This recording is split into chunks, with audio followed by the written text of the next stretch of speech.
that does not mean that sin itself has been eradicated. So, dagang Kristuhan nun, most Christian, nagatuo, nga once mamatay sila, once nag-declare nila ilang life, nga surrender lang life diya kay Christ, nagtuo sila nga wala na sala. Pero ang gikamatyan ni Jesus sa cross is atuang sinful nature. Dili ang sala. Pero usahay, gatuo ta nga, nidawat na ako kay Christ, wala na sala. So again, ang sala, nag-ingon diriya, even though our sinful nature is dead, o ang ato ang daotang kinaya patay na, wala gapasabot nga ang sala, kay wala na.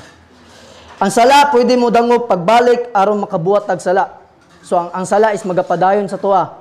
Apan, sin itself is very much present to overpower us to commit sin again, whether consciously or unconsciously.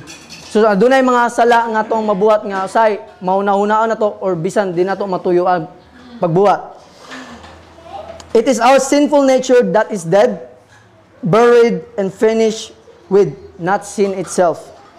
Because God does not interfere with the free will of our souls, sin always a possibility for every one of us. So gingon padre nga ang Ginoo wala niya gikuha ang atuang free will, no? Sa diyang kita mga tao gitaganta niyag free will, right? Gitaganta free choice sa Ginoo nga mudawat siya o dili.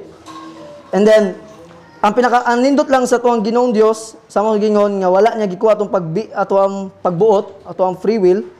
God has dealt with our sinful nature on the cross, that our sinful nature is no longer the guiding principle within us.